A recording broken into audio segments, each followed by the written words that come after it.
Las venas abiertas de América Latina, por Eduardo Galeano, parte 37. Todo el resto del barco iba vacío. En Belém do Pará, frente a la desembocadura del río, Wickham invitó a las autoridades a un gran banquete. El inglés tenía fama de chiflado. Se sabía en toda la Amazonia que coleccionaba orquídeas. Explicó que llevaba, por encargo del rey de Inglaterra, una serie de bulbos de orquídeas raras para el jardín de Kew. Como eran plantas muy delicadas, explicó, las tenía en un gabinete herméticamente cerrado, a una temperatura especial. Si lo abría, se arruinaban las flores. Así, las semillas llegaron intactas a los muelles de Liverpool. 40 años más tarde, los ingleses invadían el mercado mundial con el caucho malayo. Las plantaciones asiáticas, racionalmente organizadas a partir de los brotes verdes de Kew, desembancaron sin dificultad la producción extractiva de Brasil. La prosperidad amazónica se hizo humo. La selva volvió a cerrarse sobre sí misma. Los cazadores de fortunas emigraron hacia otras comarcas. El lujoso campamento se desintegró. Quedaron, sí, sobreviviendo como podían. Los trabajadores que habían sido acarreados desde muy lejos para ser puestos al servicio de la aventura ajena incluso para el propio Brasil, que no había hecho otra cosa que responder a los cantos de sirena de la demanda mundial de materia prima, pero sin participar en lo más mínimo en el verdadero negocio del caucho. La financiación, la comercialización, la industrialización, la distribución. Y la sirena se quedó muda, hasta que, durante la Segunda Guerra Mundial, el caucho de la Amazonia brasileña cobró un nuevo empuje transitorio. Los japoneses habían ocupado la Malasia y las potencias aliadas necesitaban desesperadamente abastecerse de goma. También la selva peruana fue sacudida en aquellos años 40 por las urgencias del caucho. En Brasil, la llamada Batalla del Caucho movilizó nuevamente a los campesinos del Nordeste. Según una denuncia formulada en el Congreso, cuando la batalla terminó, esta vez fueron 50.000 muertos que, derrotados por las pestes y el hambre, quedaron pudriéndose entre los ceringales. Las plantaciones de cacao encendían sus cigarros con billetes de 500.000 reais. Venezuela se identificó con el cacao, planta originaria de América durante largo tiempo. Los venezolanos habíamos sido hechos para vender cacao y distribuir en nuestro suelo las baratijas del exterior, dice Rangel. Los oligarcas del cacao, más los usureros y los comerciantes, integraban una santísima trinidad del atraso.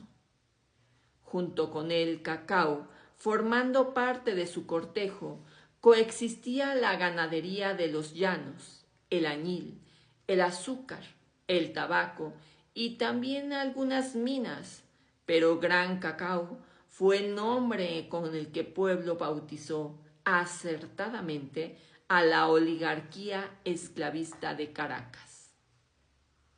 A costa del trabajo de los negros, esta oligarquía se enriqueció, abasteciendo de cacao a la oligarquía minera de México y a la metrópoli española. Desde 1873 se inauguró en Venezuela una edad del café.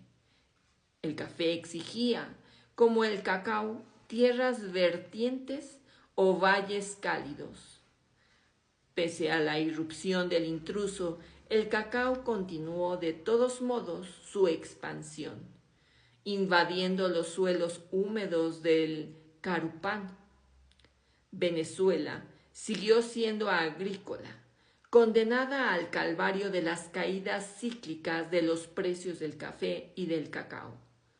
Ambos productos surtían los capitales que hacían posible la vida parasitaria, puro despilfarro de sus dueños, sus mercaderes y sus prestamistas, hasta que en 1922 el país se convirtió de súbito en un manantial de petróleo.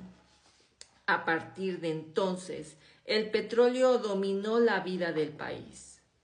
La explosión de la nueva fortuna vino a dar la razón con más de 4 siglos de atraso a las expectativas de los descubridores españoles, buscando sin suerte al príncipe que se bañaba en oro.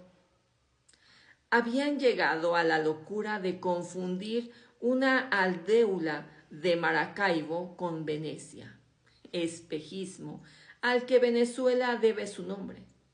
Y Colón había creído que en el Golfo de Paria nacía el paraíso terrenal.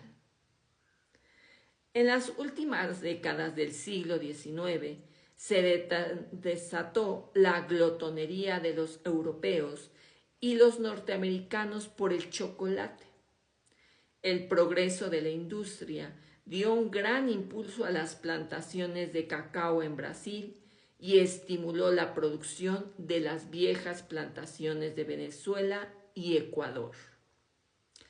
En Brasil, el cacao hizo su ingreso impetuoso en el escenario económico al mismo tiempo que el caucho, y como el caucho dio trabajo a los campesinos del nordeste, la ciudad de El Salvador, en la bahía de Todos los Santos, había sido una de las más importantes ciudades de América como capital de Brasil y del azúcar, y resucitó entonces como capital del cacao.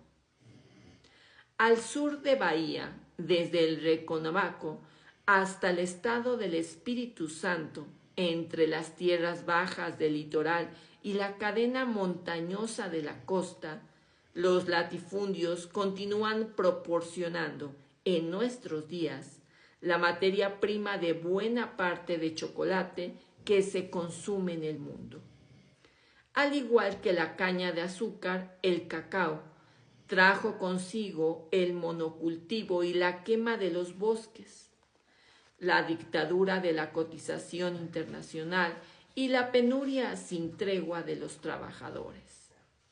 Los propietarios de las plantaciones que viven en las playas de Río de Janeiro y son más comerciantes que agricultores, prohíben que se destine una sola pulgada de tierra a otros cultivos.